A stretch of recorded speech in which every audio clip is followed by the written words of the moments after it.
ከአዲስ አበባ ሚዲያ ምክር ቤት የተሰጠ መግለጫ ሰኔ 23 2018 ዓ.ም የሰሞኑ የምርጫ ውጤት ለመጪው ሁለገብ ህዝባዊ ትግል አዋላጅ ነው።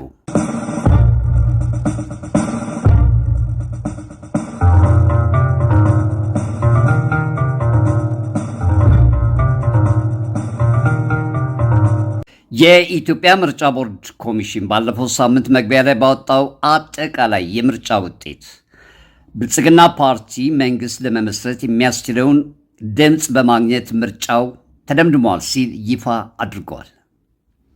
እንደ ኮሚሽኑ አገላለጽ አገዛዙ በአጠቃላይ 501 መቀመጫዎች ውስጥ 438 መቀመጫዎችን የያዘ ሲሆን በስመ ተቃዋሚ ኮታ የገባው የአገዛዙ አጋር አገልጋይ የሆነው ኢዜማ ኦህዴድ ብልጽግና ባልተወዳደረባቸው 13 ወረዳዎች የፓርላማ መቀመጫዎች አግኝተዋል።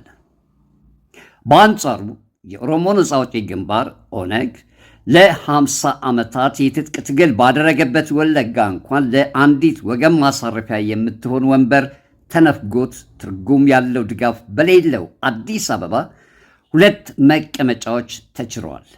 ኢያፓን ጨምሮ 5 የፖለቲካ ድርጅቶች በጋራ የሰበሰቡት የትብብር ፓርቲ ደግሞ አገራዊ ቲያትሩን በሚያደምቅ መልኩ የተወረወረለትን 2 መቀመጫዎች አልቀበልም እያለ ይገኛል።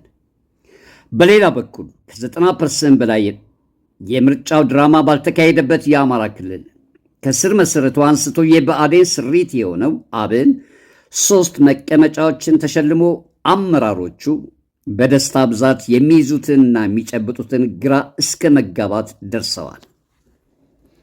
የአዲስ አበባ ሚዲያ ምክር ቤት በዚሁ የዘንድሮ 7ኛ የምርጫ ድራማ ዋዜማ ላይ ሆኖ ባወጣው መግለጫ አገዛዙ በስመ ተቃዋሚ ላዘጋጃቸው አገልጋዮቹ ቀደም ብሎ ወንበር እየደለደለ መሆኑን ያሳወቀ ሲሆን የአገዛዙ ምርጫ ቦርድ ኮሚሽን ያወጣው መግለጫ ይህንን በይፋ አረጋግጠዋል።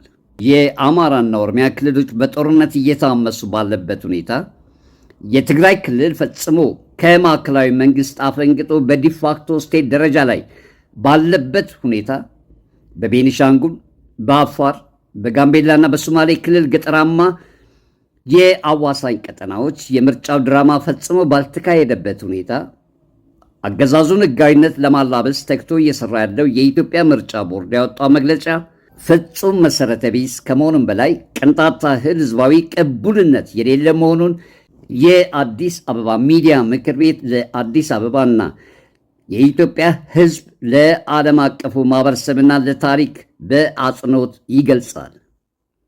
በአጠቃላይ የዘንድሮ የ2018 7ኛው ሀገር አቀፍ ምርጫ ድራማ ከ45% በላይ ኢትዮጵያውያን በምርጫው ድራማ ያልተሳተፉበት፣ አቅም ያላቸው ተቃዋሚ ድርጅቶች ያልተሳተፉበት፣ አገር አቀፍና ዓለም አቀፍ የምርጫ መስፈርቶች በፍጹም ያልተሟሉበት፣ ብዙሃኑ የአዲስ አበባ ህዝብም ሆነ የኢትዮጵያ ህዝብ ተወካዮቹን ለመምረጥ ያልታደመበት በመሆኑ ሀገር ወዳዶች የሆኑ ሁሉ አገዛዙን በማይቀረው ህዝባዊ ሁለገብ ትግል እንዲታገሉት ጥሪ እናቀርባለን።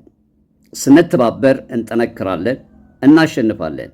የአዲስ አበባ ሚዲያ ምክር ቤት ሰኔ 23 2018 ዓ.ም